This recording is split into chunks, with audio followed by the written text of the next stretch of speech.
मध्य प्रदेश की राजधानी भोपाल से बीके हिंदुस्तानी यूट्यूबर, नेशनल मीडिया फाउंडेशन नई दिल्ली, समूह पत्रकारिता परिषद नई दिल्ली आज नर्मदापुरम जिले की सिनीमाला तहसील के ग्राम पंचायत ग्वाड़ी के आसपास पहुंचे हैं।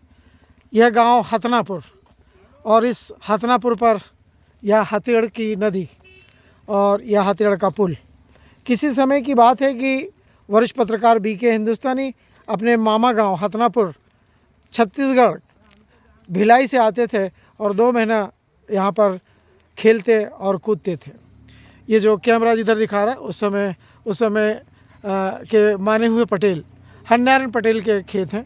वर्तमान में नरप्रसाद पटेल उनके लड़के इस खेत का संचालन करते हैं।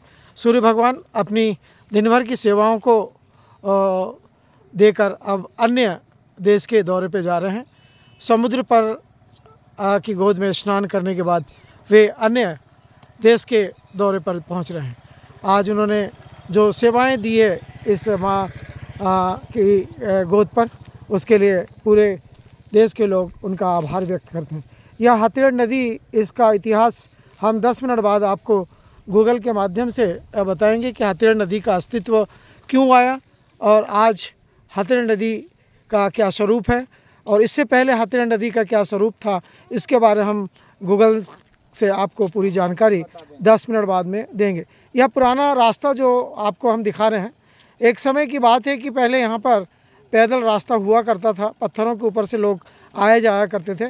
पर कुछ दिन बाद पंचायत के माध्यम से ये ड्रम वाली रास्ते को बनाया गया और जब दादा हजारीलाल रघुवंशी यहाँ के कई मंत्री के रूप में थे, तब उन्होंने इस हाथीगढ़ पुल के निर्माण में अपना सहयोग प्रदान किया। आजू बाजू में यदुवंशियों के, कीरों के और गौर समाज के खेत हैं और निश्चित तौर पर समय समय पर 2 मिनट यार, 2 मिनट रुक जाओ, मुझे अपना काम तो कर लेने दो। 2 मिनट यार, 2 मिनट रुक जाओ ना। 2 मिनट में क्या रखा है, रात भर मेरे को यहीं रहना है हथनापुर में। कैसे यदुवंशी और गौर समाज के नहीं है तो क्या है तो इधर में SC ST OBC का भूमि है जी साहब। इनका कहना है SC ST OBC के लोग यहाँ रहते हैं, ऐसा इनका कहना है। और बाकी मेरे को जैसी मेरे को सूचना मिली है उसके अधिकार क्षेत्र में हमको प्रोटोकॉल का ध्यान रखते हुए काम करना। दादा गुरु इस समय माँ नर्मदा के इस परिक्रमा पथ पर कुछ ही देर में यहाँ से निकलने वाले हैं। नानपा गांव से दादा गुरु का भव्य स्वागत हुआ और अरे यार 2 मिनट रुक जा यार, मेरा बचपन कटा है यहाँ पर यार। हरनारायण पटेल मेरे नाना जी रह चुके हैं, नरप्रसाद पटेल मेरे मामा जी हैं। ये ग्राम कुंतीपुर और हथनापुर का संगम का पुल है, हत्याहारनी नदी का। मैं तेरे से अलग से बात कर लूँगा, चिंता नहीं कर। थाना सिवनी मालवा का स्टाफ इस समय दादा गुरु को लेने पहुंच गए हैं। यह नदी का जो पुल है, पुल से उस पार डोलरिया थाना और पुल के इस पार सिवनी मालवा थाना।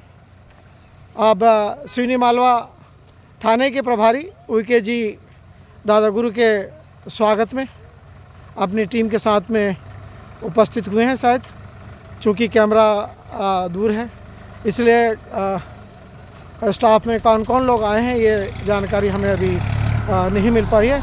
पर जैसे ही दादा गुरु इस पुल को पे पाँव रखेंगे वैसे ही सिवनी मालवा थाना का स्टाफ इनके स्वागत में पहुंच चुकेगा। और हमारे पूर्व परिचित चतुर्भुज भाई साहब और सभी हमारे पुराने परिचित भाई साहब, इस नदी के जैसी ये नदी लगती है वैसे ही डोलरिया थाना का स्टाफ यहाँ से आभार व्यक्त करके वापस जाएगा और थाना सिवनी मालवा का स्टाफ यहाँ से दादा गुरु को स्वागत स्वरूप सुरक्षित आवली घाट लेकर जाएगा। हमारे पुराने परिचित कहाँ है चतुर्भुज? चतुर्भुज भाई, अब यहाँ से अपना सिवनी थाना लग जाएगा? जी, सिवनी बॉर्डर यही है। या नहीं, उस पार है कि इसी पार है?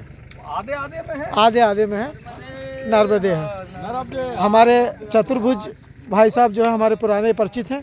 जब इनकी पहली ज्वाइनिंग हुई थी तो 26 जनवरी के झंडे की सुरक्षा के लिए चतुर्भुज भाई का बाबरी में की ड्यूटी लगी थी और तभी से चतुर्भुज भाई का हमारा प्रेम संबंध बना हुआ है।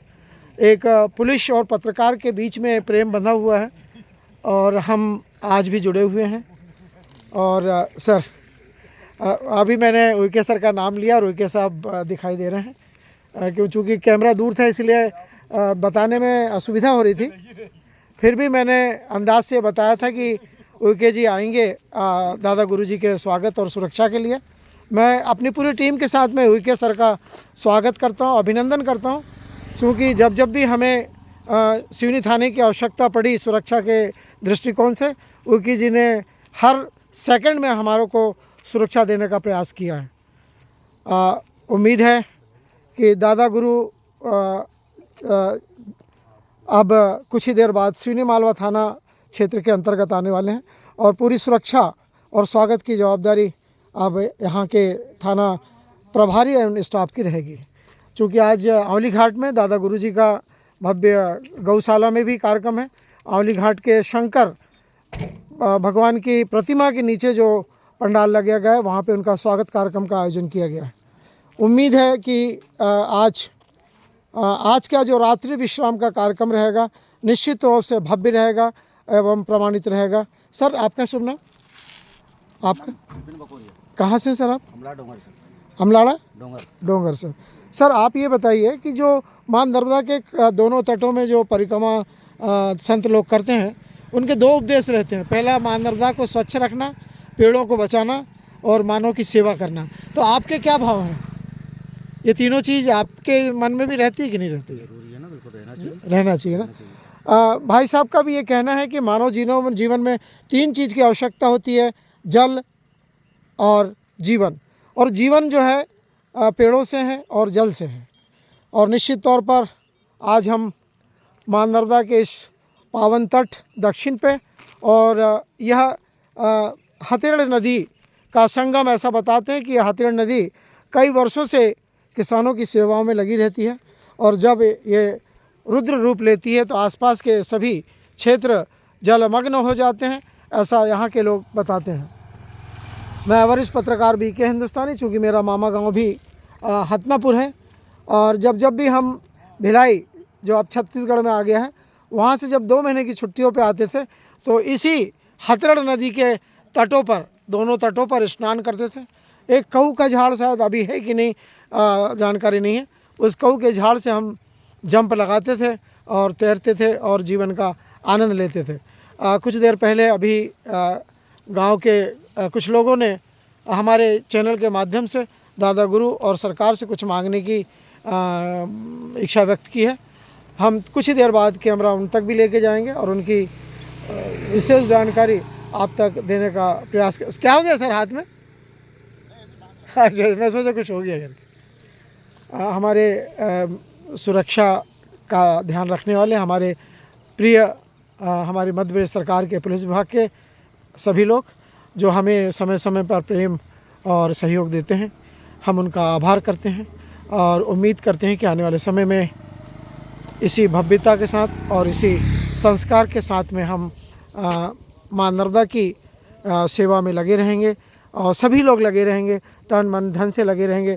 इन्हीं उम्मीदों के साथ में अब हम कुछ देर के लिए अपने इस कैमरे को विराम देते हैं क्योंकि संध्या काल हो चुका है और संध्या काल के इस पवित्र रात्रि और दिन के इस मिलन के समय हम भी कुछ देर के लिए अपने आप को विराम देते हैं।